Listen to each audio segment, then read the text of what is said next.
There has been a topic of discussion for the last day or two on the interwebs, specifically Instagram, if some of you haven't been paying attention. But there's this debacle between trigger press and grip to what's more important to be an effective shooter.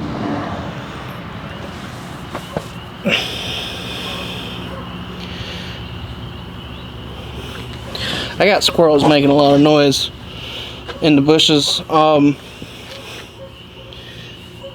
trying this out for the first time, but there's been information tossed out left and right, and I tried to address it, but a lot of it is going over some people's heads. They're thinking that when you bring up the point that it's the only thing, it's the only way. I'm someone that's from the camp that your grip is your foundation, and if your grip is right, your trigger, pull, press, actuation isn't going to have a significant effect on it.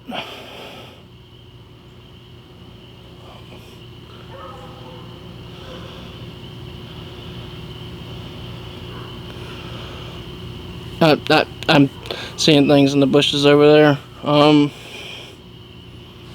I think I'm seeing things in the bushes, and there actually might be something in the bushes over there. Nope, just weird shadows. Okay. I didn't know if there was going to be a coyote jump behind the woods and I was going to be caught lacking. But, so, like I said, I'm from the camp that a solid grip. These guns are clear. I'm not going to waste time doing that. This is a safe direction. There's nothing that way for a mile and a half. And I have a backstop. So, when we talk about grip, what is solid and what isn't. We're in the more modern era, even though this is a technique from the 80s of how to hold one, proper actuation. I mean, that's 14 pounds. I mean,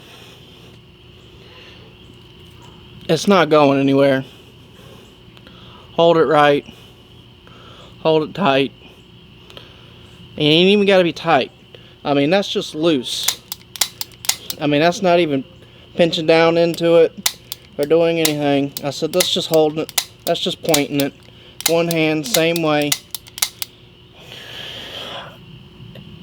I mean, the only way it's going anywhere is if I have a terrible grip.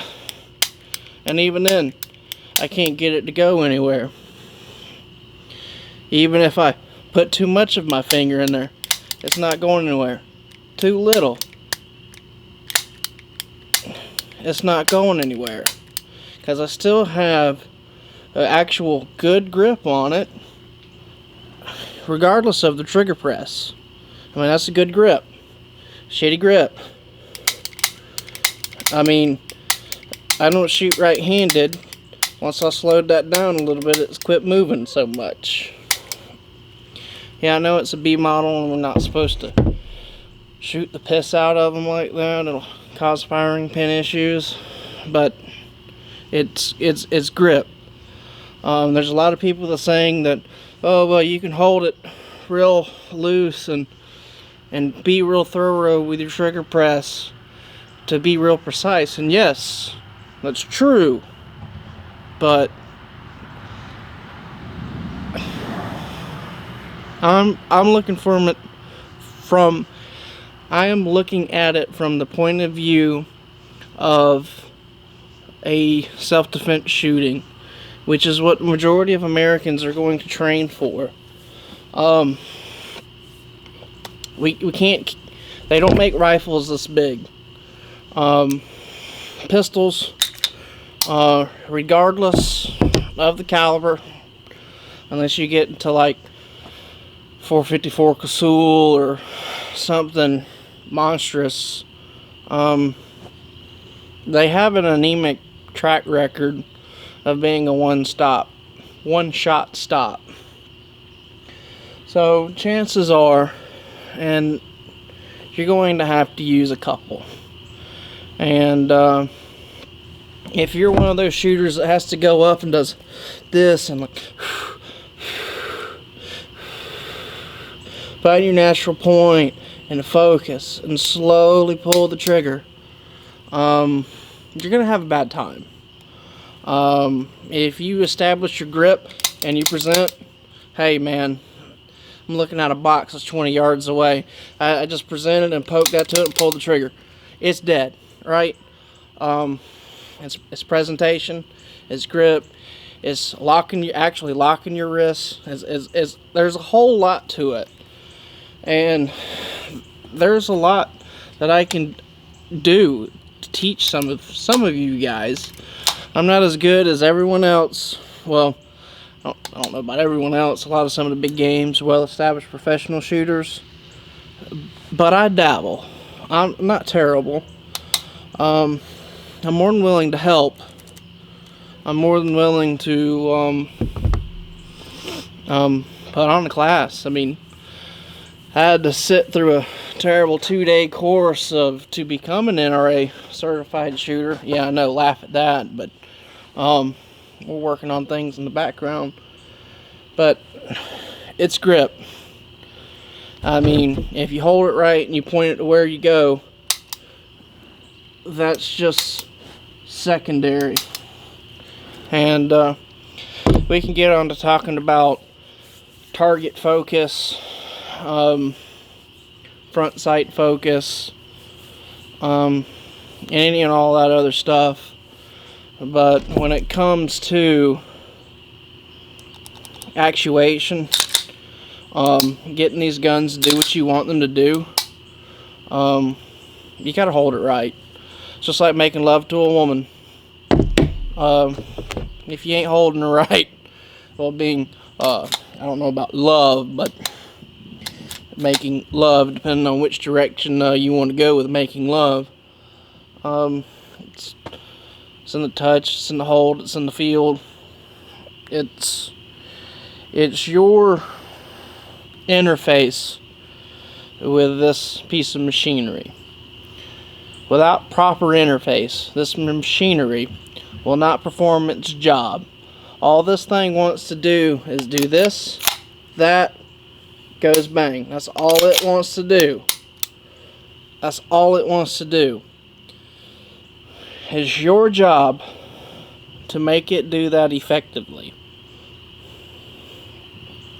I can help. I can answer questions. There's no such thing as stupid questions.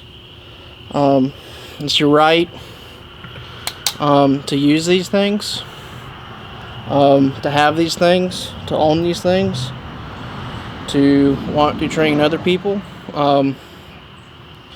I've circled back around to the idea or the thought process of if you have a good understanding of a topic, in order to understand a topic better, invest in trying to teach a topic. So that's where I'm going. That's where I'll be working on next too. Granted, I'm not well established. I'm just a regular guy from the middle of nowhere, Georgia, that has spent enough time, asked enough questions, played around with some few things, and now I can get someone sped up to at least my level of proficiency, if not better. I've got some occupational hazards, occupational byproducts, or injuries or whatever you want to call them, that are limiting my ability to perform as well as I like to. But like I said, one finger on it.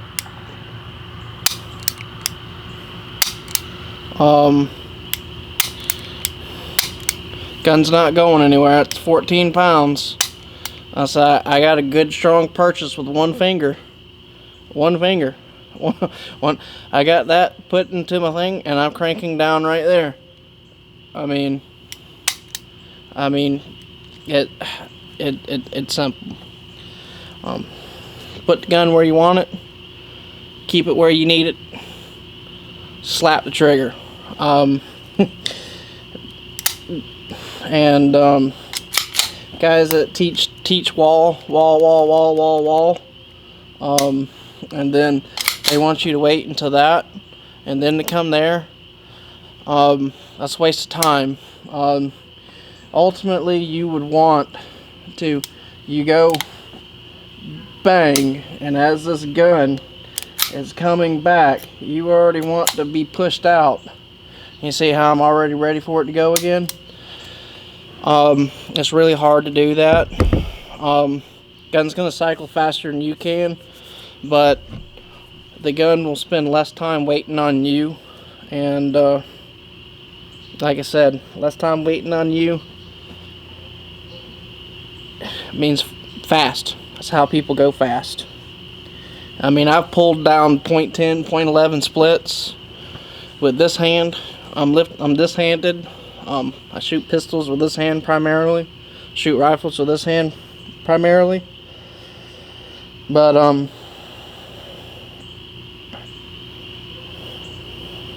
grip, trigger pull, but all of that. But before all of that, having it pointed where it needs to be, holding it where it needs to be, trigger press. I mean, 14 pounds. I'm slacking up the grip to where there's actually no grip. And I have just the tip. So, and let's try to get all my finger into it. Let me reach around even further. All the finger in there. Gun's still not moving, guys.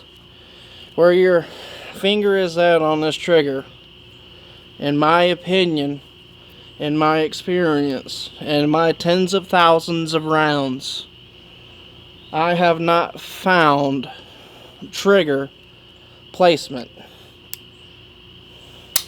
to be an issue when you're trying to do quick, efficient work. When you're trying to do slow fire and try to punch out the center of the group, you're not holding the gun as tight, and the most of your focus is where your sight is and not what you're doing with the trigger. But that's what a lot of people teach. Like I said, tens of thousands of rounds, I've not found it to be true. There's lots of other people that I know, follow, listen to, discuss with, share information with, I ask questions from, that believe the same thing. It's a tool. Point it in the direction you want it and hold it. Let it do what it does, and it'll serve you fine. I mean, hell, I have terrible vision. I can take this gun right-handed, well, not with the dot section, 200 plus yards away. There's an oak tree, a small one. I mean, that would hit it. Now, granted, that's got a 1.5 pound trigger. Atlas Gun Works does phenomenal work. I mean, every time I pick this gun up and I play with it, it's just nuts. Yes, you hear that right. That's how tight that gun is there's not even enough room in this gun for lube half the time. Yeah, I mean, it runs. It never ceases to amaze me. I have a Limcat extended mag button, mag release, which comes in handy from this side of the gun, not so much from this side of the gun. So that's another technique that I can break down and show and do videos on, is how I run right-handed pistols left-handed. But I'm gonna probably do more of these opinion videos. You can like them, you can laugh at them, you can call me fat, you can call me stupid, but at the end of the day, it's engagement. The more you engage on my stuff, the more the word gets out. So call me fat, call me stupid, call me ugly. It helps me out in the long run.